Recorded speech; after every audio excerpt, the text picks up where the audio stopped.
Well, hi there guys, long time no see. This is Lynx, and in my first 40k related video in quite some time. I think my last one was probably about 2 years ago now.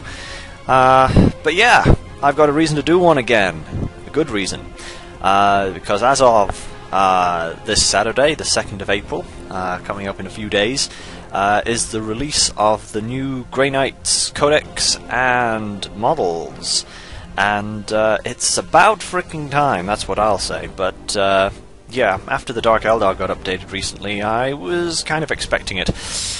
Yeah, I should probably say first and foremost, guys, that the reason I haven't done a video on my Grey Knights in so long is because unfortunately I had to sell them. Yeah, it's... well, I didn't like having to do it, but financial pressures forced the sale, so what can I say? But I still bought the Codex, and thanks to the marvellous people at Games Workshop and their brilliant pre-ordering system, I've actually managed to get it right here, ahead of schedule. Look at that. Quite nice. Not quite as impressive as my Space Wolf Codex. That came 2 weeks before the launch date. I only got this a couple of... when was it? 2 days ago now. I've spent the last 2 days reading through it, digesting as much information as I can, basically just enjoying myself, really, because this, as you might expect, they've had to update quite an awful lot of stuff to bring it into line with like the 5th edition. So yeah, there's so much different here. I mean, I've got the old Codex here as well, the old Demon Hunter's Codex. If I put these two together here, you might be able to see the grey one on top and the new one below. So the new one is considerably thicker, as you might expect. Not quite as thick as the Space Marine Codex itself that was released a little while ago. You could do some serious damage with that thing. This, you might leave a flesh wound.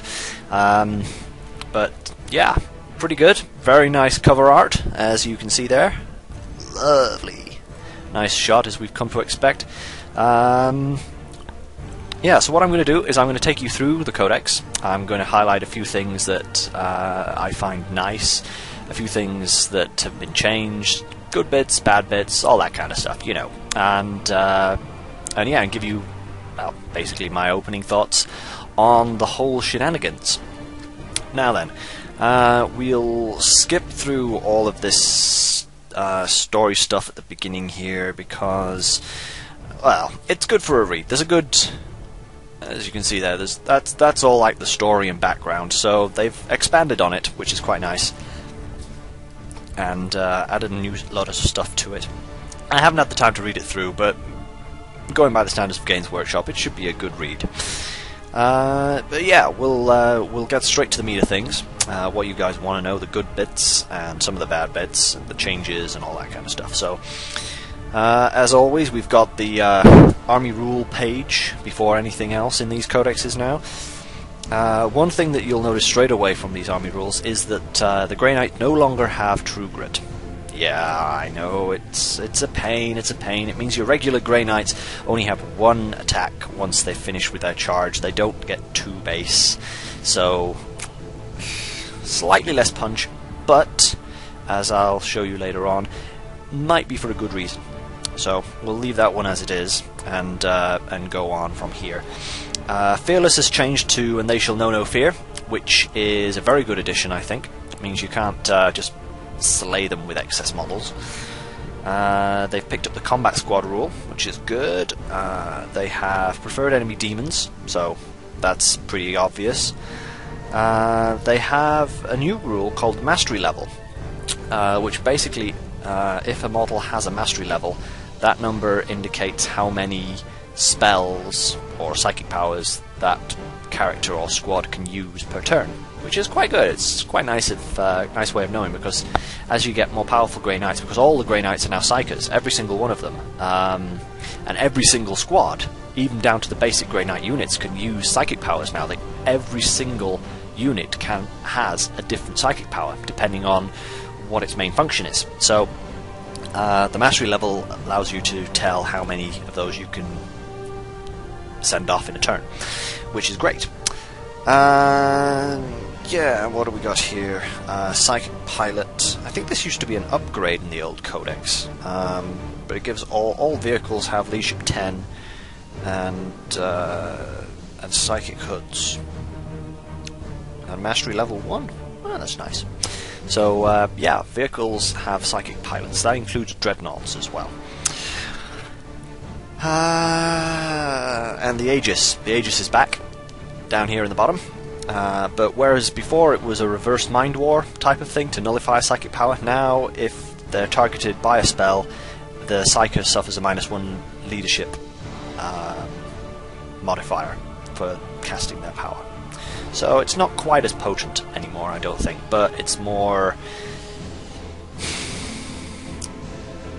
level, I suppose, because the reverse Mind War could be completely... you could just fail every time, so I suppose this gives you a standard thing that you can rely on. It's always going to be a -1. Yeah. Now, let's see. Going on to the actual units, there are so many more new units now, guys. You don't just have Grandmasters, Terminators, Grey Knights. That's gone. They're still there, those 3 units, but there's just so many more now. It's insane. I mean, for a start, there are 14 different HQ choices. I mean, that includes special characters, but 14! There was 2 in the old Codex. You could have a Grandmaster / Brother Captain, or you could have an Inquisitor. That was it. So they've really outdone themselves with that. That's quite impressive. So you can get Grandmasters, you can get Brother Captains, who are a lot better now because they have 3 wounds like the Grandmasters do. So it's kind of like the difference between the Space Marine Chapter Master and the Space Marine Captain. That's the kind of difference, if you want to think about them on that level now. So they're Pucker in my view. Pucker is sweet. Yeah, so, yeah, all the standard stuff. Interestingly enough, Grey Knights, the Terminators, all have frag and crack grenades, which is quite unusual if I remember rightly, because I don't think any other Space Marines in any of the other codexes, like the Space Wolves or the Blood Angels or just the regular vanilla Marines, I don't think they can actually have those grenades when they're Terminators. So that's quite unique, which is quite good. It's quite nice, yeah. So what else we got here? Yeah, the Grandmaster has some nice little abilities there. He can give squads like different rules, like counterattack and re-rolling wounds of 1 and scout rules, stuff like that. That's cool. They now get librarians as well. Look, I'll prove it. There's a librarian, and whoop, yep, there he is. Librarians, Grey Knight librarians. Yeah, so they've got a whole host of new psychic moves now for the librarians. Smite, Vortex of Doom. What else have we got here? You'll know those from the old Space Marine Codex. Hammerhand, that's better. It's just +1 strength.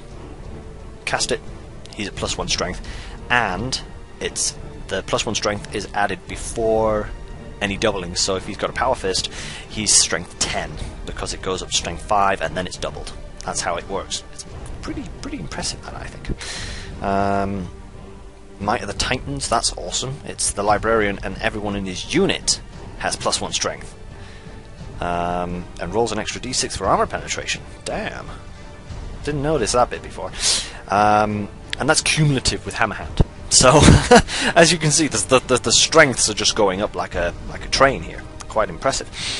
What do we got here? The shrouding has changed. It's no longer like the crappy night fight. It's now they get a 6-up cover save.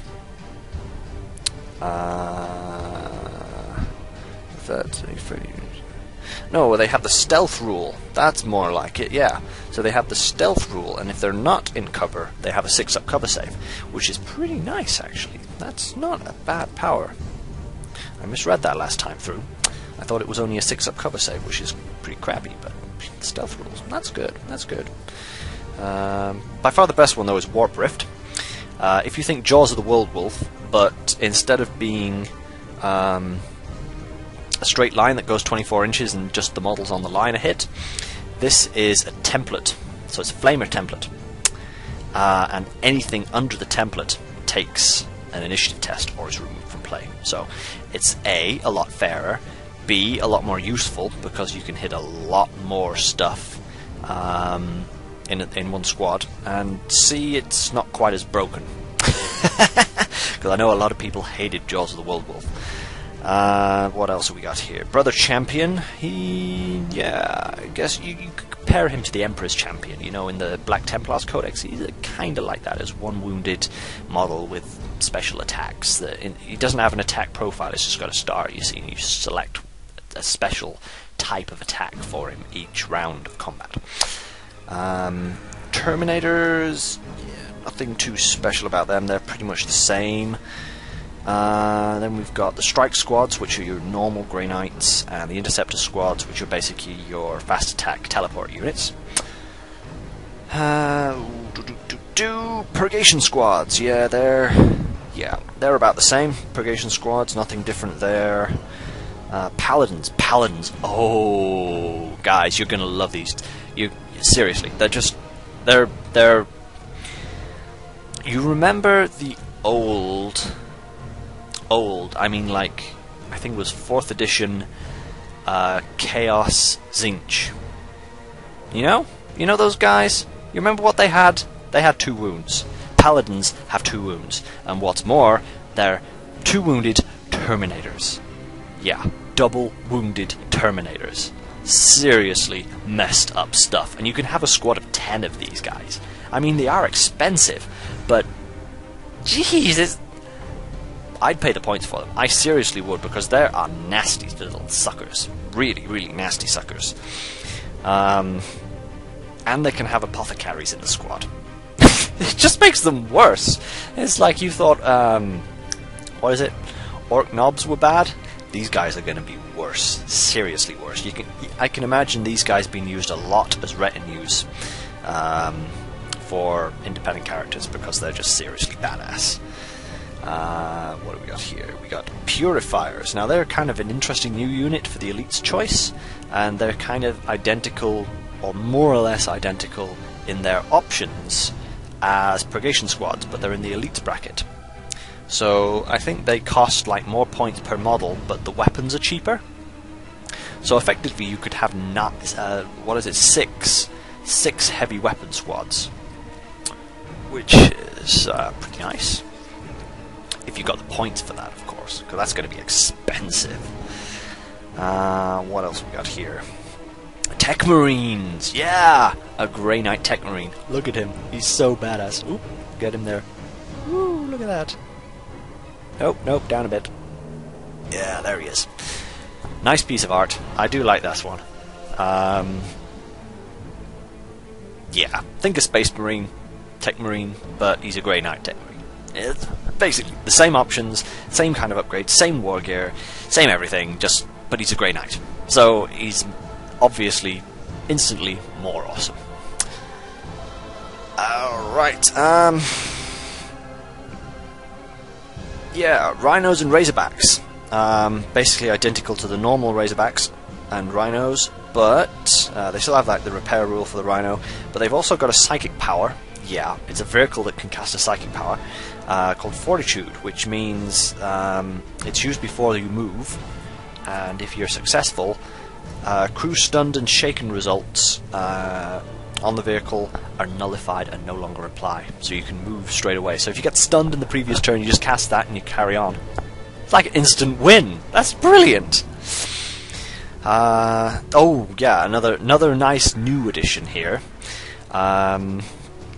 You might have heard about this guy on the forums, or you might not have, but the Nemesis Dread Knight. Now this guy is beastie. This is the Imperium's answer to the Carnifex / Wraithlord / other monstrous creature, because he's a monstrous creature, guys. He's a monstrous creature. It's a Grey Knight in a giant exoskeleton suit. Kind of like, think those things from the Matrix, you know?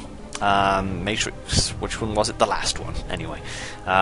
When they were protecting Zion. I mean, I know the later Matrix films weren't as good as the first one, but still slightly kick-ass. But yeah, the giant mechanized suits with guns and big swords and nasty stuff. Yeah. Toughness 6, 4 wounds, 2 up save, 5 invulnerable. For its point cost, that is fantastic. Now, you also have here Dreadnoughts and Venerable Dreadnoughts. Pretty standard. Land Raiders, yep, you get all three of the Land Raiders. The regular, Crusader and Redeemer. So that's pretty awesome. I was kind of hoping that they put the Forge World variety of them in, because they've all got like assault cannons and flamestorm cannons and all that kind of stuff, which is cool. But Forge World did one with a twin Nixai cannon and heavy incinerator cannons on the side. So it was kind of like a Grey Knight's version of it, a little bit different and all that. I was kind of hoping it might sneak in round the back, but I suppose this is easier. Right. Ooh, they've also got Fortitude. That's nice. Right. You've got the Stormraven gunship. Yeah. The next army to get the Stormraven. Not just for you, Blood Angels players. Haha. Which is nice. They're awesome. And then it goes into the special characters. We've got we've got the Supreme Grand Master of the Grey Knights, Lord Caldo Drago. He's a badass mofo, I will say. If there ever was a special character, this is the guy. He really is the Space Marine special character. I mean, I'll just run through a few of his rules here, guys. Strength and Toughness 5, 4 wounds, Terminator armor, so 2-up save, but he's also got a Storm Shield, so he's got a 3-up invulnerable as well. What are we here? He's got a Master-crafted Force weapon with Demon Bane rule, which is a new rule that I'll get into later, because all Nemesis weapons have the Demon Bane rule. And additionally, if he attacks a unit that has a demon or a psyker in it, his attacks are at strength 10. 10! So, yeah, he's a bit of a badass. Then we've got another Grandmaster here, and Stern! Stern! Brother Captain Stern is back! And apart from a slight, stat line upgrade and a few changes here and there, he's pretty much identical to what he was in the old Codex, so I won't dwell on him. Castellan Crow. Yeah, he's a bit of a weird guy. He's,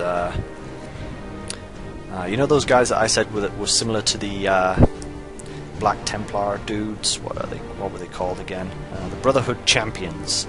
Yeah, they're he's like a special version of one of those. And then we've got a special Justicar here, who is an upgrade for a Terminator squad, which is quite nice.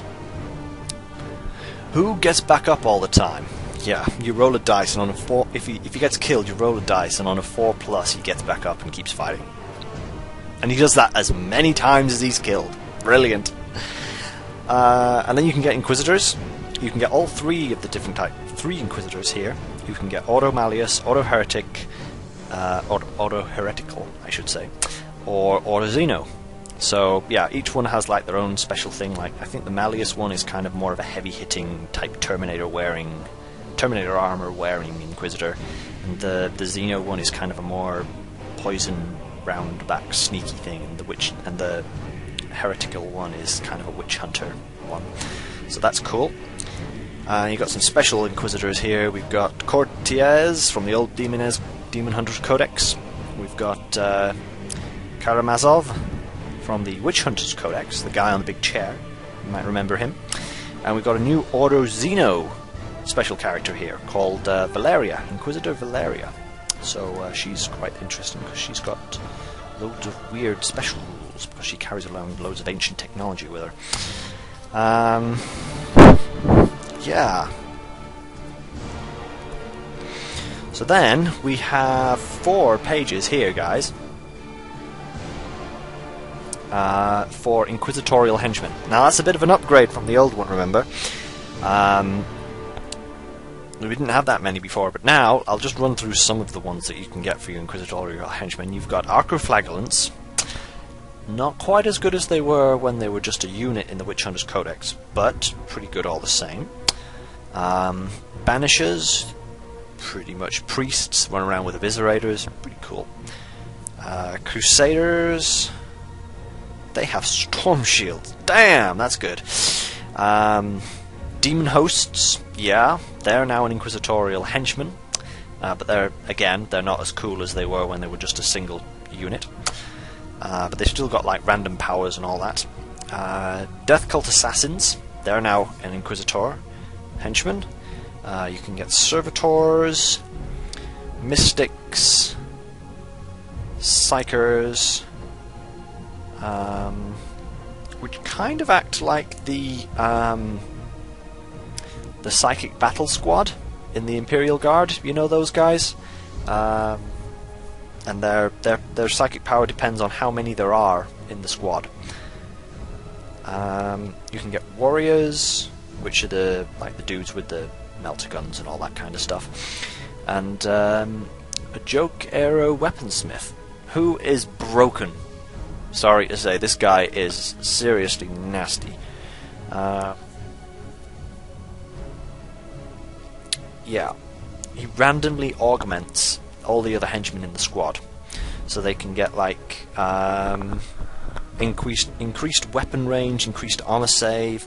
Shooting weapons have rending. Everyone gets a 5-up in Vun, or if you get a 6, yeah, you roll twice more on the table and give them both results.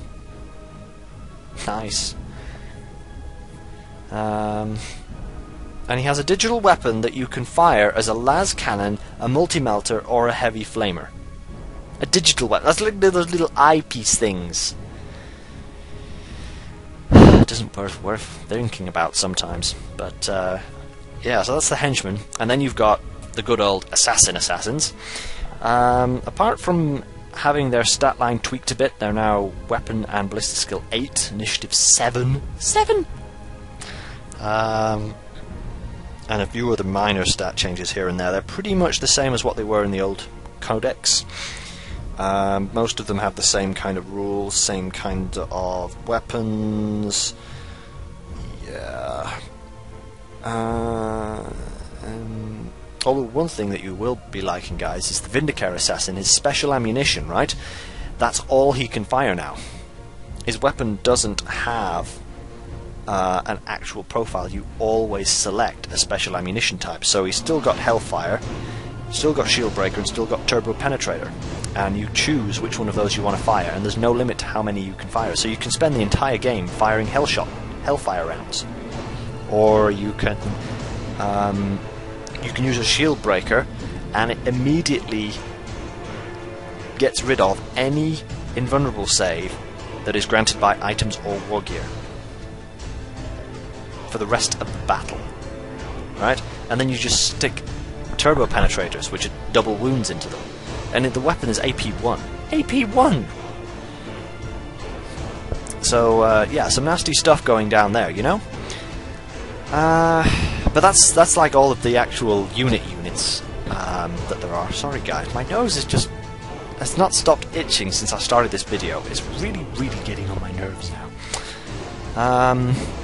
But yeah, there are now 7 different types of Nemesis Force weapon. It doesn't bear thinking about. It really doesn't bear thinking about. They no longer add +2 strength, and they no longer follow the Grey Knights don't get any bonuses, Justicars and Terminators have power weapons, and Grandmasters have force weapon malarkey. Now, all Nemesis weapons are force weapons. Point blank. That's it. They're all force weapons. You take a psychic test at the beginning of each turn for each unit that is in close combat, and if you pass it, their force weapons activate. So if you've got a squad of 10 Grey Knights and you pass the test, they all have force weapons for that turn, but they've got to activate them. Otherwise, the force weapon ability does not activate. Now, what it doesn't say is whether they still count as power weapons as well. I would assume they do, but you can't be sure. So, maybe an FAQ needed on that one. They also have the Demon Bane rule, which means if they're fighting a demon and they take a wound, but the force weapon ability doesn't kill them, or isn't active, then they have to pass a leadership test. If they fail it, they die. They're removed from the table. It's just so it's like a secondary force weapon. So it's against demons. You're just going to be slaughtering them. Big greater demons, just that dead, that dead, dead, dead, dead, dead, dead, dead. But yeah. So you've got Nemesis Force Swords. I'll run through the different types. Everyone starts with the Nemesis Force Sword, pretty standard out. And what it does is, in addition to those rules, it gives them +1 to their invulnerable save in close combat, which is pretty awesome. If they don't have an invulnerable save, it doesn't do anything though. So for regular Grey Knight squads, it's pretty useless. You've got the Nemesis Force Halberd. What does it do here? It's a two-handed weapon. Not that it really matters because they've all got storm bolters, so why would that matter? And that's the halberd gives them +2 initiative. So instead of strength, it's giving initiative, which is quite nice actually. It makes like regular Terminators initiative 6, and the Grandmasters are like initiative 7. It's like crazy. Demon Hammers, they are basically Thunder Hammers. Thunder Hammers that also have the Force Weapon ability. Sweet. Warding Stave, which gives models a 2+ invulnerable save against wounds in close combat. 2+ in close combat. Sweet. The Falchions, Nemesis Falchions, they come as a pair, so you get +1 attack, which is nice. And then for the what's it called? The Dread Knight, he has 2 different ones he can choose from here. He can have a Doom Fist, which is basically the Dreadnought close combat weapon with Force Weapon ability, or he can have a Great Sword, which allows him to reroll hits, wounds, and armor penetration in close combat. Can't say fairer than that. Most of the rest of the Codex is pretty standard. There's a few different weapons here. You can like heavy bolters, las cannons. What else have we got here? Melter weapons, flamer weapons. You know, the standard kind of Space Marine Codex armory stuff. But there are a few other bits and bats here that I'm going to highlight. One of which is the Demon Blade, which is nice. It's basically a Nemesis weapon. Oh no, wait, sorry, my mistake. It's not a Nemesis weapon. It's a two-handed close combat weapon, and it randomly generates 2 powers from this chart of 12, yeah.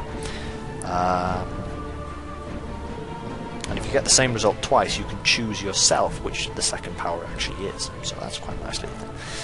But you get stuff like +3 strength, +3 attacks. You can't take armor saves. Each time it causes a wound, the wielder gains a wound up to 10. That's quite good. Demons are always wounded on 2+, and they have to reroll successful saves against the wounds caused. The bearer of the Demon Blade has Furious Charge and Rage. The bearer of the Demon Blade has Feel No Pain and Eternal Warrior. The Demon Blade has Poison Attacks on a 2-up. And the last one is the bearer has +1 to their mastery level. And the Demon Blade is a force weapon. So that's pretty nice. What else we got? The Null Rod. That's same as it was in the old one, I think. Incinerators. Now they've changed slightly. They're now Strength 6. Strength 6 AP4 Flamer. On a regular dude. You can give that to a Grey Knight. The Psy Cannons have also changed slightly. They're now Strength 7. Only 24-inch range now, instead of 36 or 18. So they've gone down the middle. 24 inches. Strength 7 AP4. They're either Assault 2 or Heavy 4 Rending. Yeah, I kind of catatosed my brother the other night when I told him that. That's pretty disturbing, really. What else we got here? The Heavy Psy Cannon, which I believe you can put on either a Dread Knight or possibly a Dreadnought as well. I don't know about the second one, but I know that the Dread Knight can have it. which is heavy, is strength 7, AP 4, heavy 1, large blast rending. So it gets better. It gets better, you know. What do you got here? Oh yeah, the silencer, which is the new weapon. 24-inch range, strength 4, AP dash, heavy 6. Or you can get the Gatling silencer, which the Dread Knight can have, which is heavy 12.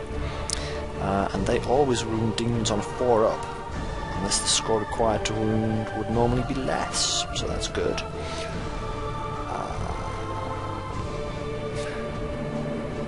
Right. There's a few other nice things as well. I mean, there's Psych Out grenades come back. There's a load of other different types of grenade that you can use. Rad grenades, Psychotrope grenades, blind grenades, Empyrean brain mines. They all do a lot of different things. Most of them make your enemy completely wig out and lose it. So that's quite funny. Lots and lots of different types of ammunition here, guys, and different equipment that they can have. Cybolt ammunition, it adds +1 strength. You might remember Psycannon bolts or something that you could give in the old Codex. It's now Cybolt ammunition. Adds +1 strength to bolt pistols, bolt guns, storm bolters, heavy bolters, hurricane bolters, auto cannons, and assault cannons. So I can see many a Land Raider Crusader having them. And Psy-Flame ammunition, which does the same, adds +1 strength, but flamers, heavy flamers, and flamestorm cannons. So that's nice as well. That pretty much brings us to the end of the war gear section, and as always, what follows is a nice many pages of various models and such like. There's loads here, more. Where is he? I'm going to try and find a picture of the Dread Knight for you guys, just in case you haven't seen him. Where is he? I'm sure he's here somewhere. Ah, there he is. You get that? See? Big ass dude. Very, very nice. But yeah, apart from that, can't really say much more about it, because now I've got to the actual army list pagings. I don't want to say too much about points cost, because unfortunately Games Workshop will probably hunt me down and destroy my soul. Yeah, they're friendly like that, aren't they? But as I was saying, 14 different HQ choices, all the special characters, Grandmasters, Brother Captains, Brother Champions, Librarians, Inquisitors, different types of Inquisitors, and then you've got all of the Assassins and the Elite's choices, Paladin squads, awesome, Inquisitorial Warband. One thing I will mention is Terminators, Grey Knight Terminators, are now troops. You see that, guys? There we go. Terminator squads in the troop section. I didn't actually believe it when I saw it myself, but many a Terminator army coming, I can tell, you know? It's just going to happen. Razorbacks, fast attack, storming from gunships, interceptor squads. Yeah, so that's pretty much, in its entirety, the Grey Knight Codex. Some very nice stuff in there. A few little bits here and there that I wish had stayed. I mean, I wish True Grit had stayed as a rule, but you can't have everything. I mean, when every guy is wielding a force weapon, I suppose having them as Strength 6 force weapons would probably be a little bit overpowered. But yeah, overall, this is actually the best new codex I have seen in a long time. I mean, a lot of the other codexes, they put a lot of good elements into the army, but they took a lot out of it that kind of spoilt it. I mean, when they redid the Imperial Guard Codex, they took out all the doctrines, which basically made every Imperial Guard army the same, barring a few minor adjustments here and there. But there was no variety. You couldn't do anything different. this codex here, you can do so many different things. You can have an Inquisitorial army, you can have a Grey Knights army, and if you do a Grey Knights army, do you go with Terminators or do you go with normal Grey Knights? And if you take a special character, you can take Paladins as troops. So do you take him and make a really elite army but only have like 10 models on the field? Or do you go for a heavier army? Do you take like Purgation squads and Purifier squads and have like lots of special weapons in there? I mean, there are so many different combinations in this codex. I mean, even the HQ choices. Do you just go with a bug standard Grandmaster or Brother Captain, or do you mix it up? Do you take a Brother Champion or a Librarian or one of the Special Inquisitors or something? Or there's so much new stuff in here. I mean, I suppose coming from where they were with the old Codex, which was 3rd edition, I think, isn't it? This old Demon Hunters Codex, 3rd edition. But there's just so many ways you can take this Codex now. It's brilliant. I love it so much. I can't believe how good it is. But yeah, enough of my fanboy-orama there, guys. I'm going to sign off for now. And if you guys have any questions or comments about this video, anything you want to discuss with me, or ask, or just anything that crosses your mind, really, just send me a link down below. Reply to this vid, or send me a message, or whatever you want to do. I really don't mind, because I do find time to reply to your stuff, or I try to at least. And if I don't, just poke me. I don't mind. So yeah, so I will see you guys hopefully in another video soon. I don't know what I'm going to do it on, but we'll see. And until then, I'll see you later.